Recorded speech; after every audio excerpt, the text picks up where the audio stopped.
मेरे समय की या उससे पहले की या मेरा थोड़ा बाद के भी लोग वीसीआर शब्द तो जानते होंगे। कौन कौन जानता है? वीसीआर को किराए पे मंगाते थे, खरीदने का तो था नहीं उस टाइम। रात को किराए पे मंगाते थे और पिक्चर देखते थे। कितनी पिक्चर देखी रात में मैक्सिमम आपने? आप तो मुझे कंपटीशन दे रहे हो। मैं सोची मैं ही देखती थी।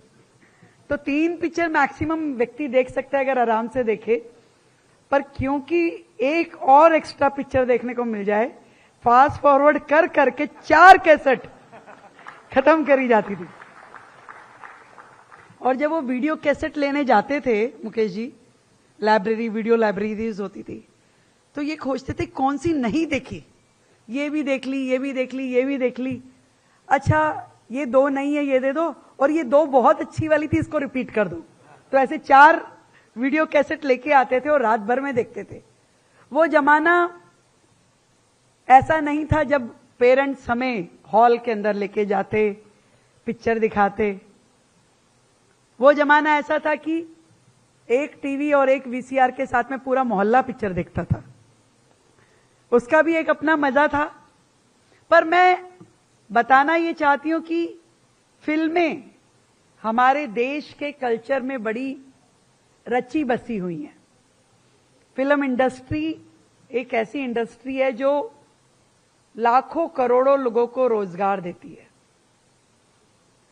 देश को आगे बढ़ाने की व्यवस्थाएं खड़ी करती है, इकोनॉमी को स्ट्रेंथन करती है।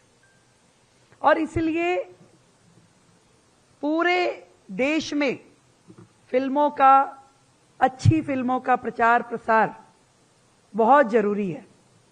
और कहीं ना कहीं ये फिल्में केवल एक मनोरंजन का साधन नहीं है, ये सामाजिक वास्तविकताओं को भी हमसे जोड़ती हैं। किसी ने मुझसे पूछा कि आपकी फेवरेट मूवी कौन सी है, तो मैंने कहा ट्वाइलाइट एक प्रेम कथा। एक शानदार छोटे से विषय को उस मूवी में इतना सुंदर तरीके से प्रेजेंट किया कि हमारे पूरे देश में जहां ओपन डेफिकेशन इतना कैजुअल माना जाता है, उसे बुरा ही नहीं समझा जाता था। ये तो 2014 के बाद से आदरणीय नरेंद्र मोदी जी ने जब लाल किले से ये आवाज लगाई कि भाई देश की महिलाओं के लिए, उनके सम्मान स्वाभिमान के लिए हर घर में शौचालय होना आवश्यक है, तब भी समाज में संघर्ष था। शौचालय घर में, कैसी बातें कर रहे हो? और उस मूवी ने हमें इतना लाइवली वो सारी चीजें समझाई। मुझे लगता है कितनी बड़ी सीख ऐसी अनेकों मूवीज से समाज के लोगों को मिलती रही है। और एक ऐसा साधन मिल जाए जिसमें आपको सीखने को भी मिले और संसाधन भी मिले, तो उससे बढ़िया क्या ही हो सकता है। दिल्ली में वर्षों से एक अलग प्रकार का माहौल था। पूरे देश में दिल्ली में कहीं दिल्ली की चर्चा कहीं होती थी तो एक अलग तरह की इमेज, एक नेगेटिव थॉट के साथ में, जैसे कि दिल्ली में सब लोग लड़ने भिड़ने वाले ही हैं, एक दूसरे को कोसने वाले ही हैं। आपके वोट की ताकत ने दिल्ली में एक आज ऐसी सरकार बनाई है जो अब ये सोचती है कि पॉजिटिव इमेज देश की राजधानी दिल्ली की पूरे देश में जानी चाहिए।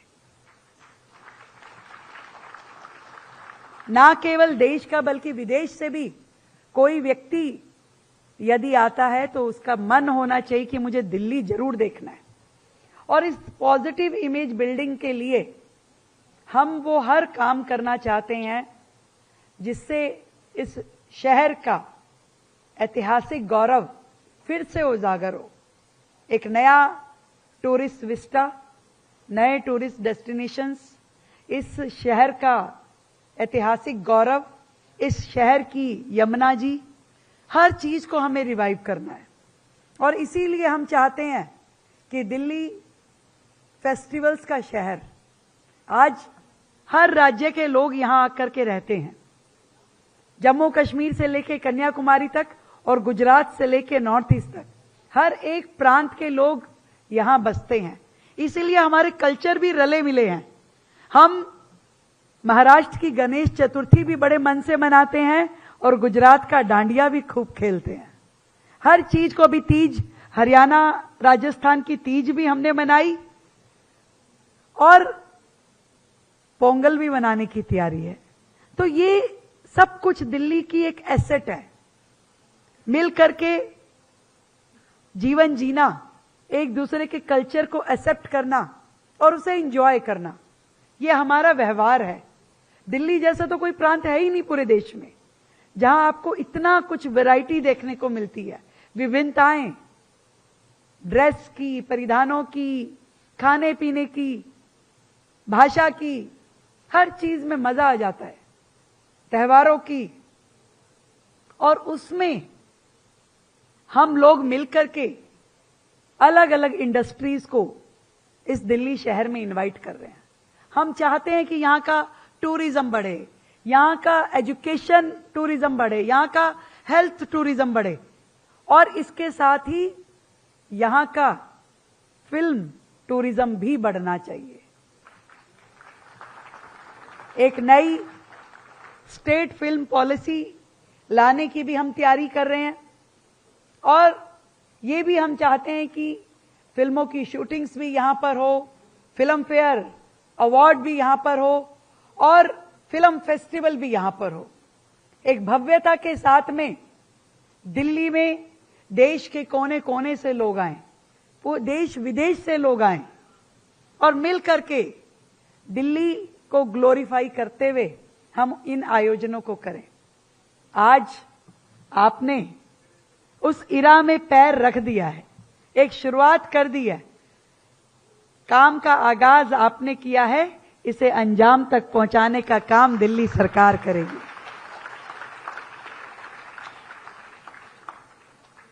आज की जिंदगी इतनी मोबाइल हो गई है, मैं कई बार देखती हूं लोग मोबाइल में ही लगे रहते हैं, मोबाइल से बाहर निकल नहीं पाते हैं। अब वो बैठ करके 3 घंटे मूवी देखना और उसे एंजॉय करते हुए बाहर निकलना, ये एक अपने आप में मानसिक संतुलन के लिए भी ठीक है, जरूरी है कि भाई थोड़ी देर दिमाग को भी रेस्ट दीजिए। नहीं तो 24 घंटे वो मोबाइल का बटन, जो आपका मैसेज टोन है, वो दिमाग में बजता रहता है। टन, कोई मैसेज आ गया, अब रिंग टोन आई तो वो रिंग टोन आपको सोते सुनते भी सुनाई देती है। तो अपने आप को रिलैक्स करने के लिए, अपने आप को एक रीजनरेट करने के लिए मुझे लगता है कि हमें इस और बहुत काम करने की जरूरत है और इन कामों को करते हुए फिर से हम अपनी कल्चर को रिवाइवल दें, अपनी संस्कृति को बढ़ावा दें और इन फिल्मों के माध्यम से देश में एक बड़ी नई इंडस्ट्री खुले और दिल्ली भी उसकी साथी बने, ऐसा मैं चाहती हूं। आए हुए सभी अतिथियों को मेरा बहुत बहुत प्रणाम।